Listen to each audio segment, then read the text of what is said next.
حضور نے تراویح کی نماز یا قیام اللیل نہ اسے فرض قرار دیا، نہ اس کے بعد جماعت کوئی اہتمام کیا مستقل، صرف 3 راتیں آپ نے جماعت کروائی ہے، اس میں 8 رکعتیں آپ نے پڑھی ہیں کہ جو آپ کا معمول تھا تہجد کا وہ پڑھی، اور تہجد کے وقت ہی جماعت کرائی ہے۔ یہ ہے وہ حدیث۔ اس کے علاوہ کسی نماز تراویح جو ہے جو ہم پڑھتے ہیں 20 رکعتیں عشاء کے ساتھ متصل، اس کا کوئی ذکر نہ دور نبوی میں ہے نہ دور صدیق اکبر میں ہے۔ یہ دور حضرت عمر کی خلافت میں ہوا ہے، اور ہم نہیں کہہ سکتے کتنے سال کے بعد ہوا ہے۔ حضرت عمر رضی اللہ تعالیٰ عنہ کی خلافت کا دور جو ہے وہ تو 10 برس ہے، ہو سکتا ہے 5 برس کے بعد ہوا ہو، 6 برس کے بعد ہوا ہو، 12 ہوا ہے ان کے عہد۔ حضرت عمر ایک مرتبہ مسجد میں داخل ہوئے، مسجد نبوی میں، تو دیکھا کہ کچھ لوگ 8 10 12 جو ہے وہ ایک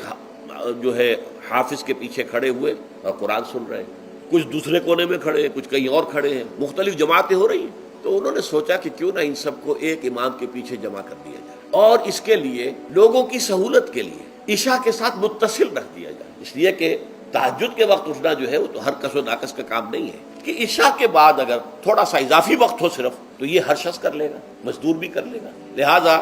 آپ نے یہ نظام تجویز فرمایا کہ عشاء کے متصلاً بعد 20 رکعت نماز پڑھی جائے اور ایک امام کے پیچھے پڑھی جائے۔ یہ گویا کہ اجتہاد ہے حضرت عمر رضی اللہ تعالی عنہ۔ ہمارے ہاں اہل حدیث حضرات بھی در حقیقت حضرت عمر یا کسی اور خلیفہ راشد کے فعل کو وہ سمجھتے ہیں کہ یہ ایگزیکٹو آرڈرز ہیں، یہ ہمیشہ کے لیے نہیں ہے۔ حضرت عمر نے اپنے دور میں ایک نظام قائم کیا، ان کے دور کے لیے ٹھیک تھا، یہ ہمیشہ کے لیے نہیں۔ ہمیشہ کے لیے وہ 8 ہی رکعتوں کے قائل ہیں، وہ تہجد والے، لیکن اس میں بہرحال انہوں نے بھی خود یہ اضافہ کیا ہے کہ وہ 8 رکعتیں وہ عشاء کے ساتھ متصل پڑھتے ہیں، تہجد کے وقت تو نہیں پڑھتے۔ اور حضور نے تو صرف 3 رکعت کرائی تھی جماعت، وہ لوگ 30 دن یا 29 دن پڑھ رہے ہیں، تو اضافہ تو انہوں نے بھی کر دیا، اس نظام میں تبدیلی تو ہو گئی۔ لیکن اہل سنت جو کہلاتے ہیں، ہمارے جو 4 جو ہیں، جو ہمارے مسلک ہیں، حنفی، مالکی، شافعی، حنبلی، ان کا اتفاق ہے اس پر، کیونکہ ان کے سامنے اصول یہ ہے کہ حضور نے فرمایا علیکم بسنتی وسنت الخلفاء الراشدین المہدیین، تم پر لازم ہے کہ میری سنت کو پکڑو